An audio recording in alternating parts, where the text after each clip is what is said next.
Hello, and welcome to episode 3 of my Cold War coursework introduction. This time we're going to be talking about the interpretation of the Cold War, or the start of the Cold War, that suggests that the Soviet Union were to blame. And there should be a PowerPoint with some images that you can watch alongside this.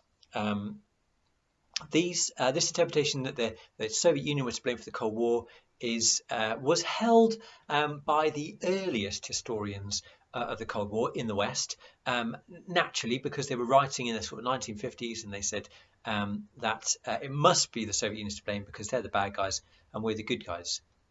You probably won't come across any real kind of adherence to this particular strand, but there are historians nowadays who still have the idea that actually the Soviet Union are more to blame than anyone else. So it's not so much they're saying they're the only people to blame, which is what they would have said in the 50s, but that they're more to blame than anyone else. And the sort of things that these historians focus on, I'm just going to run through some of the events and people that are involved. And your job really is to go and explain why it is that these things led to the Cold War. So the first one is communist ideology. It was believed in the West that communist ideology was all about expansion to create a global communist empire, I guess. And before the Second World War, the establishment of Comintern, which stands for Communist International, as a body to promote communist parties outside the Soviet Union and to work for revolution, seemed to suggest that the communists really were angling for this.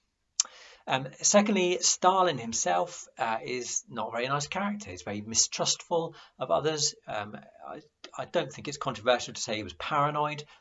And during the 30s, he engaged in purges within the Soviet Union, killing hundreds of thousands, probably millions of people fairly arbitrarily. And what this shows, of course, is that he's incapable of entering into a trustful relationship with America after the Second World War, and therefore more blame is sometimes put upon him. Also, there are events during the war which suggest that Stalin was always about expansion. And two of these are the Katyn massacre, Katyn. Katyn is in Poland, a forest in Poland.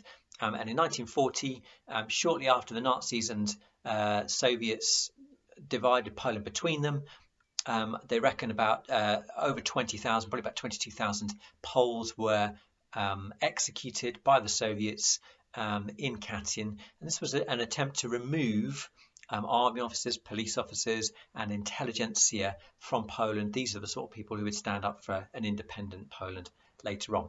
So removing them shows that Stalin wanted to take over Poland. And the Warsaw Uprising in 1944, where Stalin was close enough to Warsaw to have helped out the Poles, but just sort of sits back for 63 days while the Warsaw residents fight against the Nazis in their city using, handguns against tanks. Stalin's lack of help for the Warsaw Uprising again suggests that he was happy for the leaders of independent Poland to be killed, whilst he then came in afterwards and took over and established a communist or communist-friendly government. As the war ended, the Soviet Union had militarily occupied all of Eastern Europe. It had an enormous army. This was seen as very threatening in the West and a sign that they were a threat, and they were intending to take over as much of Europe as they could. That seems to be backed up by a speech that Stalin makes in February 1946, where he suggests that war is inevitable. And then some of his actions later on suggest that he wants to expand into other countries. Now, the Americans interpret this and say, we must stop you. So the idea of containment, which is an American policy, is the suggestion that if we didn't contain the Soviet Union, they would kind of leak out everywhere and dominate everything. Now, a couple of examples of that. In 1946, the Soviets are very reluctant to leave Iran. Iran had been occupied during the war by the Soviets and the British, and there'd been an agreement. Iran was neutral in the war, by the way, and there was an agreement that they would leave at the end of the war because Iran could go back to running itself. It had a weak military, and so we occupied it to keep it from being occupied by the Nazis or their allies. However, at the end of the war, Stalin says, well, I don't really fancy leaving. There's quite a lot of oil here, but perhaps I'll stay.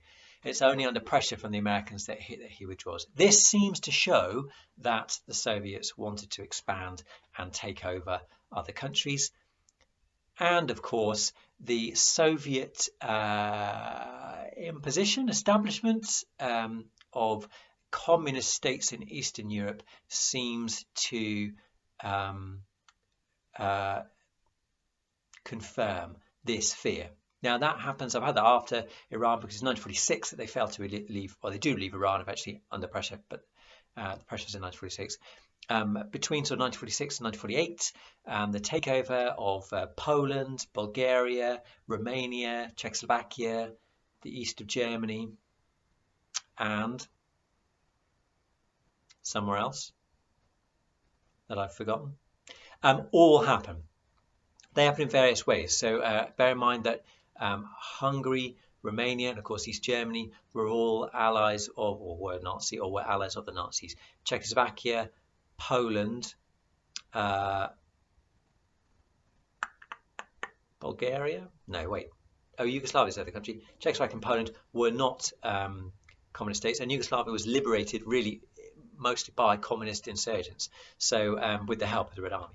So the countries all have different stories. It's very important that you look at the stories in some depth and establish how much of this was a Stalin takeover and how much of this was in reaction to what Americans were doing, and how much of it was actually because of an uprising within the countries themselves. It is a different story in different places. However, the West looks at this takeover, they see a Stalin takeover, and they think that the Soviet Union have therefore started the war, and it's for you to judge whether that had happened.